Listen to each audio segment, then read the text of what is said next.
राजन सिंह गहलोत मेरे पति हैं, उनसे एक बेटा भी है। उन्होंने मुझसे 15 जून 2014 में मुझसे शादी किया है। बारात लेकर गए थे मेरे घर और इस तरह से उन्होंने कई पत्नियों को रखा है। उनसे भी 40 लाख रुपया लिया, हमसे भी 10 लाख लिया, 12 लाख शादी में सब खर्च किया। तो वो लोग कहीं कि कितनी बीवियां हैं इनके, एक और आई है इनके घर में 6 महीना रुकी थी, नीलिमा को बताई, और कहीं एक और है देवरिया की, उनके पास 2 बेटियां हैं, आप तीसरी बीवी हैं। शादी का ससुराल से पहली रात भाग जाने वाली लुटेरी दुल्हनों की कहानी तो आपने सुनी होगी, लेकिन आज हम आपको जो कहानी बताने वाले हैं उसमें लुटेरी दुल्हन नहीं बल्कि दुल्हा है, जिसने कई लोगों को लूटा है। 1, 2 या 3 नहीं बल्कि 9 दुल्हनों को एक साथ। इसमें 8 सरकारी टीचर हैं जो दुल्हन तो बन गई, पर उनका दुल्हा उन्हें ठग कर कहीं और किसी दूसरी दुल्हन के पास भाग गया। उत्तर प्रदेश के सोनभद्र जिले से एक हैरान कर देने वाला मामला सामने आया है, जहां पर एक शख्स ने 8 सरकारी टीचर को अपने प्यार के जाल में फंसाया और उनसे करोड़ों रुपए ठग कर फरार हो गया।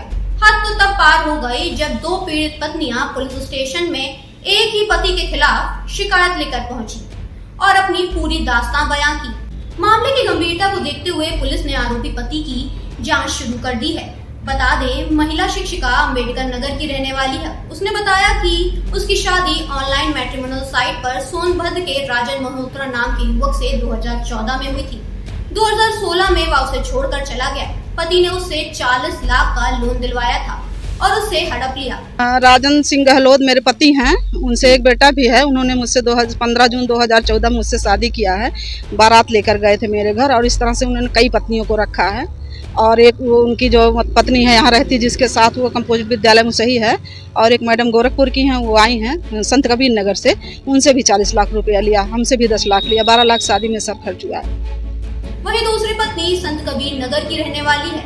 उसका कहना है कि उसकी मुलाकात पति से 2022 में हुई थी और 2024 में उससे शादी का प्रस्ताव रखा। इस दौरान राजन मल्होत्रा ने खुद को आबकारी विभाग का कर्मचारी बताया। शादी के बाद उससे भी पैसे की जरूरत बताकर 42 लाख का लोन ले लिया और फिर रकम लेकर फरार हो गया। जब वे दोनों पत्नियां मिली और उन्हें एहसास हुआ कि उनके पति एक ही हैं, उन्होंने मामले का पता लगाया, जो बेहद ही चौंकाने वाला था।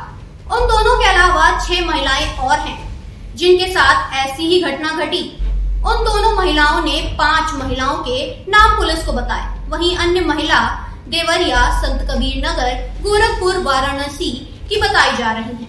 महिलाओं ने बताया कि आरोपी पति बहुत शातिर है और वह सरकारी नौकरी वाली महिलाओं को अपना निशाना बना रहा है। पहले वह उनसे प्यार का नाटक करता है और फिर उनसे शादी कर उनसे पैसे की जरूरत बताकर लोन की बड़ी रकम ऐंठता है और फिर भाग जाता है। नहीं सर, जानकारी नहीं था। नहीं सर, मुझे नहीं पता था। अगर मुझे पता होता तो मैं शादी ना करती। ये आपको कैसे पता चला? कि शादी का जब मैं यहाँ आई तब मुझे पता चला, सामने वाली बताई है मुझे। सामने जब मैं आई अपने पिताजी के भाई के साथ, तब मुझे पता चला। वो कहने लगे कौन है, हम कहे माँ इनकी बीबी है।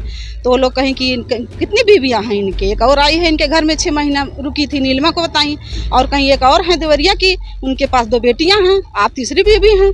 और इनका किरण बाला का तो अभी जल्दी पता चला, हमको 24 फरवरी को पता चला कि इनसे भी शादी किया और 41 लाख रुपया इनसे लिया। वाले कहाँ के हैं? सहीजन खुर्द का रहने वाला है। सहीजन। जी हाँ।